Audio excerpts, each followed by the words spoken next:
Most people stay stuck not because of outside enemies or bad luck, but because of something much quieter, fear.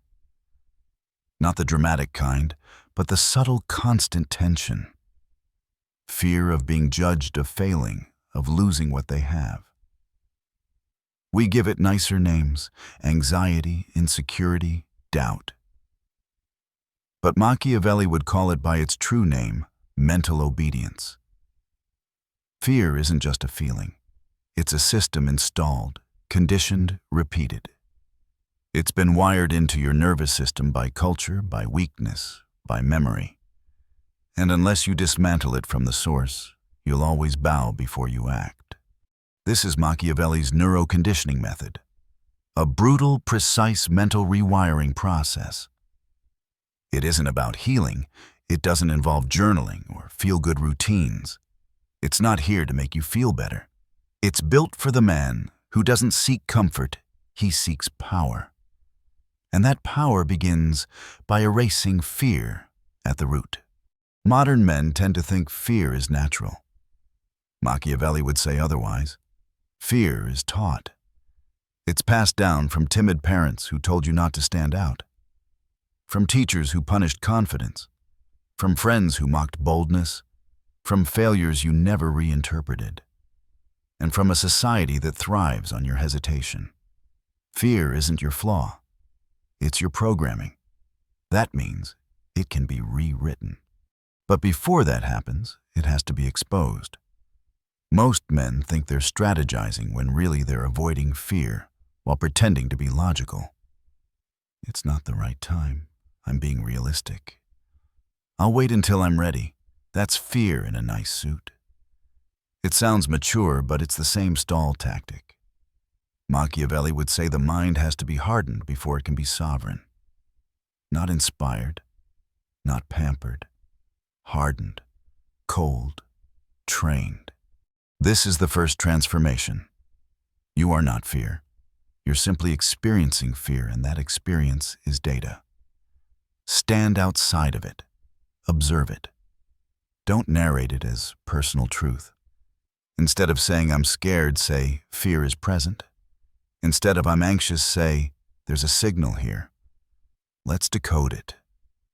When fear becomes a thing, not an identity, you gain leverage.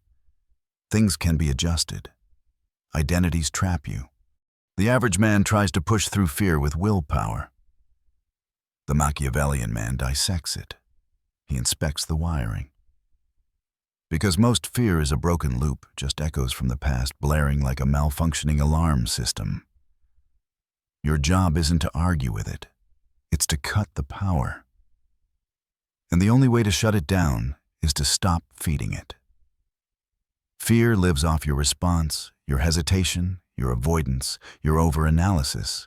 So you starve it. Every day you make contact with fear. Intentionally. Coldly.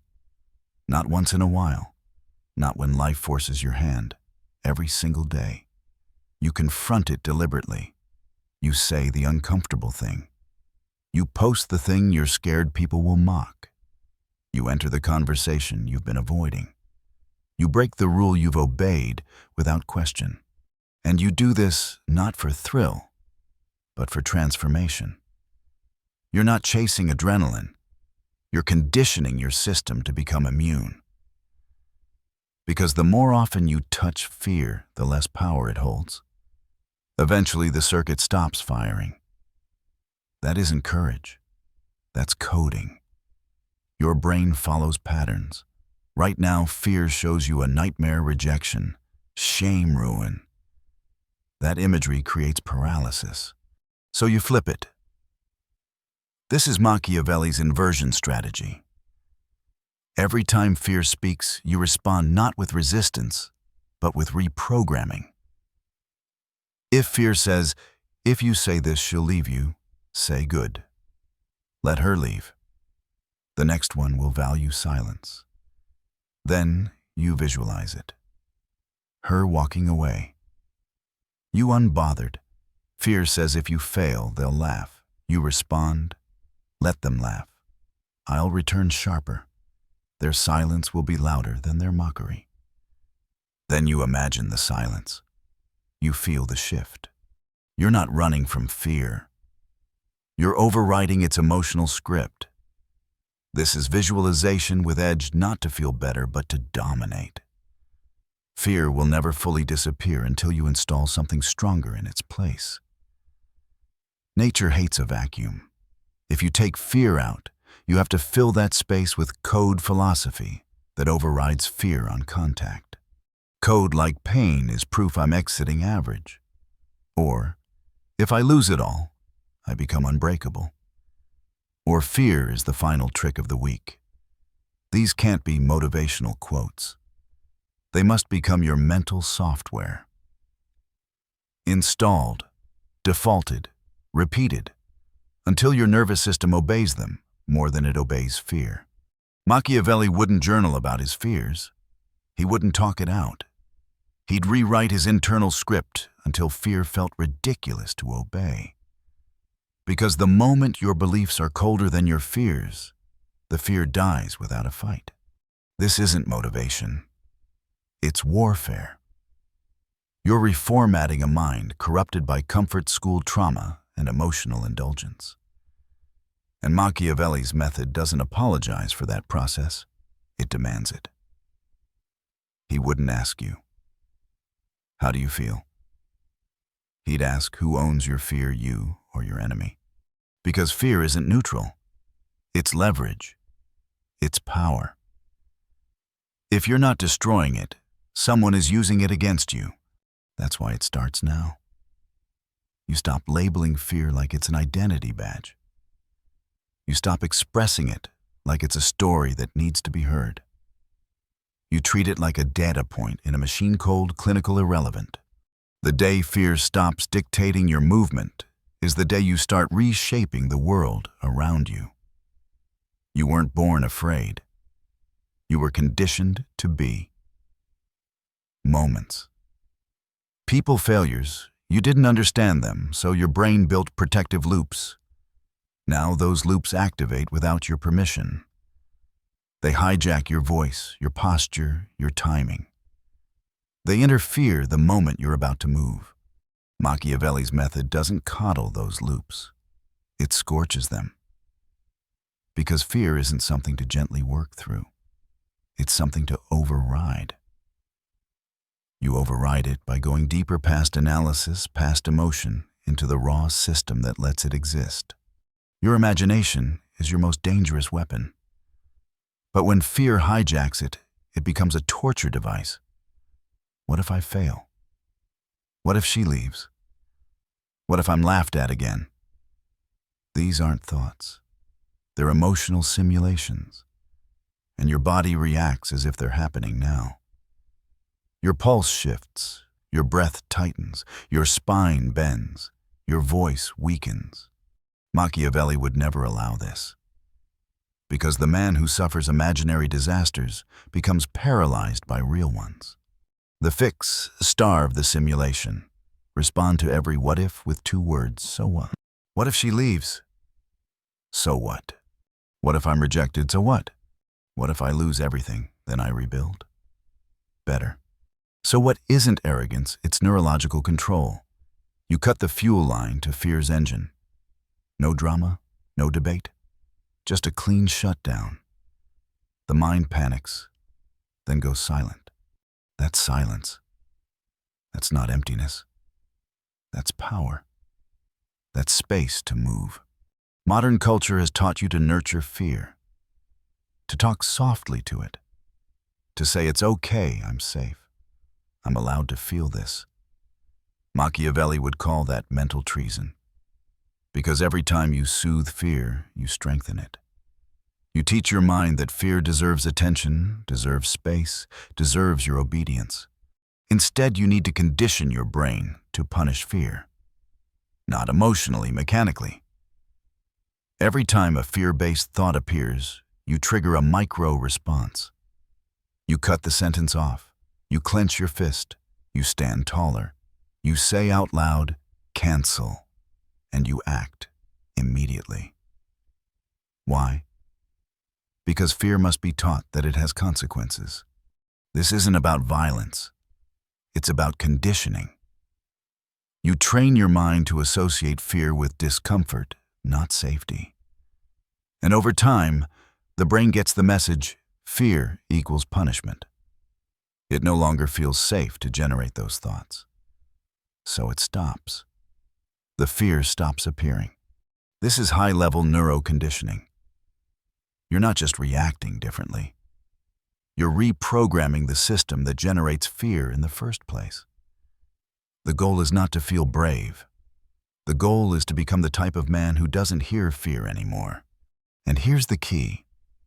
You'll never erase fear if your identity still revolves around managing it. As long as you see yourself as someone dealing with fear, you're feeding the loop. You don't get rid of fear by feeling powerful. You do it by behaving like someone who already is. You repeat phrases until they're default. I do not hesitate. I do not fear. I move. You say them in the mirror, before a hard conversation, before every moment that matters. You don't say them to feel better. You say them to install software. Because repetition beats emotion. Emotion is a flicker. Repetition reshapes identity. This is Machiavellian reprogramming. Not motivational, not spiritual functional. Every repetition is a line of code. Every cold phrase is a line in a new operating system. One where fear no longer survives. Fear thrives in self-focus. Most men stay afraid because they've been told to overprocess everything, to journal every emotion, to reflect endlessly, to keep healing. But Machiavelli didn't build kings by helping them work on themselves. He built kings by giving them purpose, direction, function. You don't overcome fear by healing it. You overcome fear by becoming too focused to care about it. Fill your time. Dominate your day. Train. Build. Move in silence. Fill your calendar with things that matter. Why? Because fear needs space to grow. It needs idle time. It needs an empty mental environment. When you kill the habitat, the fear starves. You don't need a revelation. You need a mission. A consuming, all-encompassing mission that leaves no room for hesitation. And here's the paradox. The second you accept the worst outcome and decide you'll survive it anyway, fear dies. She leaves you breathe, you rebuild, you sharpen, you keep moving. You lose the job. You create something better. You get rejected, you detach. You fail publicly, you return privately stronger. The solution isn't to fight the worst-case scenario. It's to walk into it, study it, prepare for it, accept it with cold, neutral eyes. Because when nothing can be taken from you, you become untouchable. This is the final level of fearlessness, not the absence of emotion, but the absence of attachment. You're not brave. You're calm. You're empty of resistance. People feel it. They hear it in your tone. They see it in your body language. You don't pause. You don't flinch. You don't justify. And that's what makes them fear you. Not because you're loud, but because you move without hesitation. You've been told to manage fear. But Machiavelli would laugh. Fear is either your master or your prey. You don't manage it. You hunt it. You don't tolerate its voice. You erase it with action. You don't calm it down. You break its rhythm with routine. You don't explore it. You drown it in dominance. Because when fear finally dies, you become lethal. Not noisy, not dramatic, just sharp. Still, final. That's when people stop underestimating you. When you no longer hesitate, you begin to generate force. And that force is quiet. Commanding. Non-negotiable. That's the shift Machiavelli expected. He wouldn't applaud it. He'd expect it. Because the man who sheds fear isn't ordinary. He's dangerous. And now we face the core truth. Fear isn't weakness. It's a weapon. The tragedy, you've been trained to be on the wrong end of it. You've been taught to fear judgment, rejection, failure, silence. But Machiavelli would teach you this instead. The one who controls fear controls the people who don't. That's why fearless men don't just move differently. They shape the room around them. They walk in and the temperature changes. Not because they speak louder, but because they don't flinch. They don't seek permission. They don't wait for signs. They move and others follow. That's what this method builds. It doesn't remove fear gently. It installs a new framework, one that makes fear irrelevant before it ever lands. Because once you move without fear, you're no longer in the game. You're designing the game. There's one more type of fear. Few men talk about the fear of not being allowed. It's subtle, but everywhere. Am I allowed to say this? Am I allowed to do that? Should I get approval first? This fear shows up as hesitation, as seeking validation, as waiting for signs. But Machiavelli would tell you if you're waiting for permission, you've already surrendered. You've admitted that your movement depends on someone else's comfort. And that's how momentum dies. So here's your new move. Assume permission. Unless it's physically enforced, it doesn't exist. You say what you want. You move how you want. You ask for nothing. You don't earn your place. You claim it. And the second you walk like you belong, you do. Society punishes the timid, but it obeys the certain. Why? Because deep down, most people are hoping someone will move first. Be that man. Even if your legs are shaking, move first. Because courage doesn't mean you feel brave. It means action is stronger than hesitation. Fear's greatest ally isn't danger. It's pain avoidance. Not physical pain, but psychological pain. You dodge embarrassment, rejection, awkward moments, emotional discomfort. But Machiavelli's system flips the script. Pain isn't something to avoid. It's the cost of entry. It's how you pay for influence, for transformation. Every time you push through fear, it's not suffering, it's an investment. You say something with your voice trembling. That's one level up. You act even when your stomach churns. That's progress. You face a room full of silence and speak anyway. That's currency. You're not losing. You're purchasing a new version of yourself. So when the fear rises, you don't retreat. You don't stall. You smile internally and think, this is the toll. I pay it now. I never pay it again. That mindset. It makes you dangerous because it means you'll endure what others run from. And the second they run, you rise. You become the only one still standing, and that shifts everything. Here's one of the most efficient tools of Machiavellian neuro-conditioning. Seek rejection on purpose. Not because you enjoy being dismissed, but because you want to burn the fear of it out of your body. Most men avoid rejection their entire lives. They speak with caution. They act with restraint. They never ask for what they want, unless they're sure they'll get a yes. But the Machiavellian does the opposite.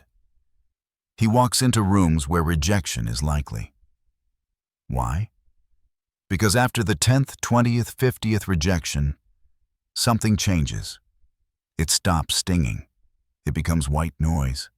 It loses meaning. And once rejection loses meaning, you become free. You stop flinching.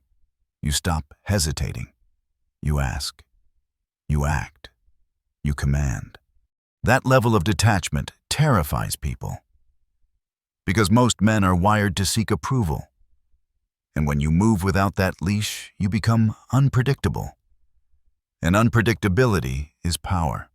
Neuro-conditioning isn't a one-time breakthrough. It's not an aha moment. It's a streak. It's defiance stacked day after day. Day 1, you say the thing you've always avoided. Day 2, you take the action you've postponed for months. Day 3, You embrace discomfort and meet it with a cold stare. Day 4. You walk through rejection and stay silent. Day 5. You remain calm while others panic. And then it hits you. Something's changing. You're not who you were. Fear is no longer conducting the orchestra. You are. You pick the pace. You choose the notes. You write the ending. This isn't spiritual. This isn't poetic. It's mechanical. Repetition rewires the machine. The brain adapts to what it does consistently. So your only job is this: become the kind of man who moves through fear every single day. Eventually, the brain gives up. It stops sending the warning signals. It recognizes, this man doesn't respond to fear anymore. And then the rewiring is complete. Most fear comes from the illusion that you have something fragile to protect. You're scared because your identity is built on being liked, accepted, safe, admired. Machiavelli would call that suicidal architecture. It's building your psyche on sand. The fix: build your identity on the unshakable. Code it like this: I adapt. I keep moving no matter what burns. I never beg. I replace what's lost. I do not serve emotion. Now, even if you lose a job, a partner, a reputation, your identity stays intact. And that calm certainty becomes your edge, because if nothing can be taken from you, nothing can make you afraid. This is the final layer of reprogramming. Most men are addicted to fear not because they love it, but because they've connected it to meaning. High stakes, importance. They confuse fear with significance. But Machiavelli would advise this: train yourself to feel nothing when fear arises. No courage, no thrill, no emotion. You feel fear the same way you feel a breeze. Neutral, irrelevant. Because once fear feels ordinary, it stops being a narrative. It loses its grip. And now, while everyone else stalls, overthinks, second guesses, you walk. You speak, you act. Not from bravery, but from neutrality. And that, Machiavelli would say, is the final stage. Fear is no longer a conversation. It's background static. You've moved beyond emotion into pure motion. Unshaken, unapologetic, unstoppable. Because fear didn't just leave your body, it forgot your name. You've burned the pathways it used to travel. You've destroyed the bridges it crossed. But before you go, there's one last truth Machiavelli would whisper into your mind, one final insight that cuts deeper than all the rest. You were never really afraid of the world. You were afraid of you. The version of you that doesn't pause. The version that doesn't ask permission. The version that doesn't fit their mold, doesn't play their game, doesn't wait. This fear you felt, it's not weakness, it's potential. Untapped power locked behind years of politeness, hesitation, approval. Seeking? Now you unlock it. This is where most men fail. They think fear can be cured with insight, with reflection, with another layer of analysis. So they journal. They go inward. They wait for the perfect alignment of emotion before they move. Machiavelli would scoff. Insight is only useful if it leads to execution. Otherwise, it's another form of delay. They say they're working on themselves, but they're just avoiding the test. They're stalling. They're hoping fear will go away with enough thought. Here's the real shift: stop analyzing yourself like a broken machine. Start using yourself like a weapon, a tool, a storm. Every second spent processing fear is a second wasted. You don't fix fear by examining it. You kill it by ignoring it, by outworking it, by building a record of defiance so strong your nervous system can't help but obey. You want confidence? Earn it through war. Stack a body count of hesitation. Strike fear every time it rises. Don't speak to it. Don't explain it. Destroy it. Eventually, fear stops knocking because no one answers. You've starved it, burned it, replaced it. And now, you walk differently. You speak differently. You become gravity. Because while the world tiptoes around their fear, you've made yours extinct.